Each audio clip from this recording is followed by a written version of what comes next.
সুপ্রিয় শিক্ষার্থীবৃন্দ, the easy way of learning English এর আজকের আসরে সবাইকে স্বাগত জানাচ্ছি। আজকে আমরা এইভাবে শুরু করতে চাই, ক্ষুদ্র ক্ষুদ্র বালুকণা, বিন্দু বিন্দু জল গড়ে তোলে মহাদেশ, সাগর অতাল। অর্থাৎ ছোট ছোট এরকম ইংরেজি প্রতিনিয়ত আমরা যদি শিখতে পারি, তাহলে এক পর্যায়ে আমাদের ইংরেজির একটা সাগর, মহাসাগর আস্তে আস্তে আমরা শিখতে পারবো। আজকের সুন্দর এই কৌশলটা আশা করি সবার ভালো লাগবে এবং অসাধারণ, অভূতপূর্ব, পূর্বে কেউ আবিষ্কার করতে পারেনি এমন কিছু। সবাই একটু মনোযোগ দিয়ে দেখি। বেলা হয়তো আসতে পারে, বেলা হয়তো, মেয়েটার নাম বেলা, বেলা হয়তো আসতে পারে। এর মধ্যে আমরা ট্রান্সলেশনের কিছু খুব সুন্দর নিয়ম পাচ্ছি। Right from the verb class 3 থেকে 10 পর্যন্ত ইন্টারমিডিয়েট পর্যায়ে আসে, চাকরি পরীক্ষা আসে, বিসিএসে আসে, অনার্স পর্যায়ে থাকে। এই ভার্বগুলো প্রায় ভুল হয়। আমি আগের ক্লাসটাও তারপরে নিয়েছিলাম, মনে আছে হয়তো কারো কারো।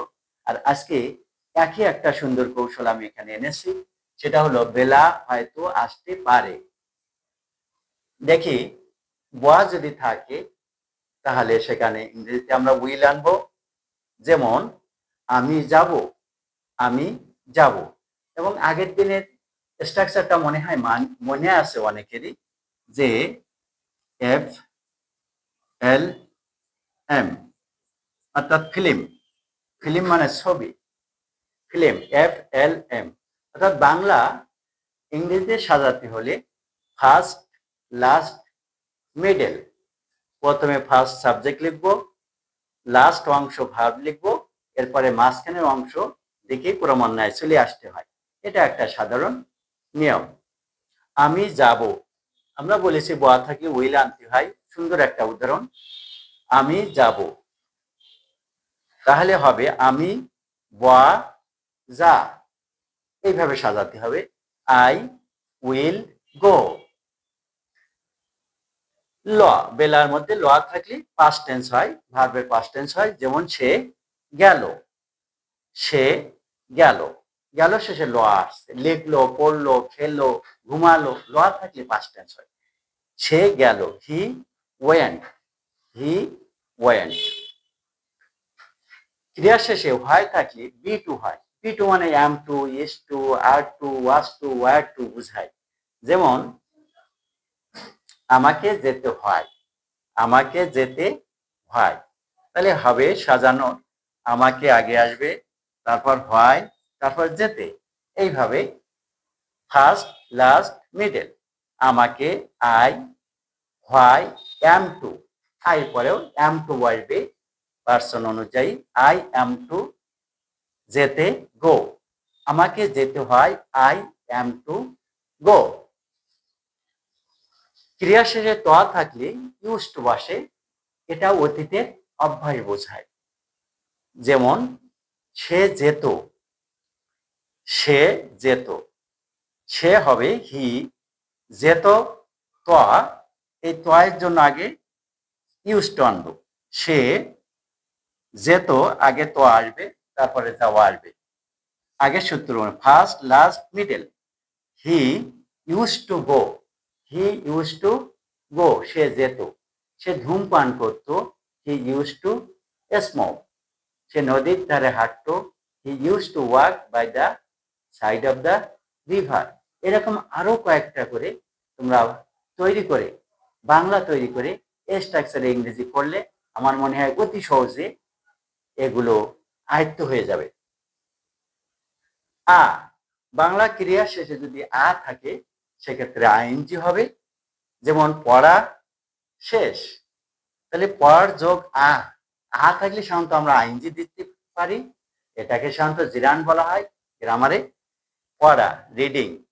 ভাব না পেলে ইজ, রিডিং ইজ। শেষ, ওভার বা ফিনিশড, রিডিং ইজ ওভার। ওকে। বাংলা ক্রিয়ার মাঝে তে থাকলে বি প্লাস আইএনজি বসে।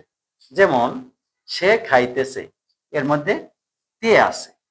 তাহলে খাইতেছে ইংরেজি ইজ ইটিং, সাবজেক্ট আসবে হি, তারপরে তে, তারপর খাই, হি ইজ ইটিং, সে খাইতেছে।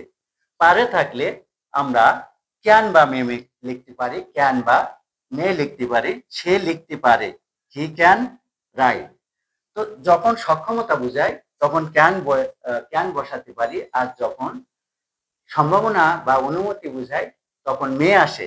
যেমন সে আসতে পারে, সে আজকে আসতে পারে, সম্ভাবনা বুঝাচ্ছে, তখন হবে হি মে খাম, হি মে খাম। এখানে ক্যান দেওয়া যাবে না, সম্ভাবনা বোঝাচ্ছে। আমি কি আসতে পারি, মে আই খাম, অনুমতি। তাহলে সম্ভাবনা বা অনুমতি বোঝালে মে, আর শক্তি সমাপ্ত বোঝালে ক্যান। যেমন পাখিরা উঠতে পারে, বার্ডস ক্যান ফ্লাই। আমি কি ভিতরে আসতে পারি, may I come in, okay you may come in, তুমি ভিতরে আসতে পারো, লাইক দিস। সুতরাং আজকের এই প্র্যাকটিসটা করলে ভার্ব অনেকটা পরিপূর্ণতার দিকে এগোবে, ছোটখাটো ভুলগুলো রোধ হবে। মনে রাখবো বেলা হয়তো আসতে পারে। সুতরাং আমরা বেলার আসার অপেক্ষায় রইলাম।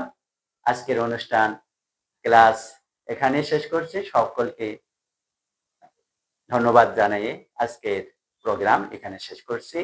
এই চ্যানেলটি নিয়মিতভাবে পেতে সাবস্ক্রাইব করুন। ধন্যবাদ।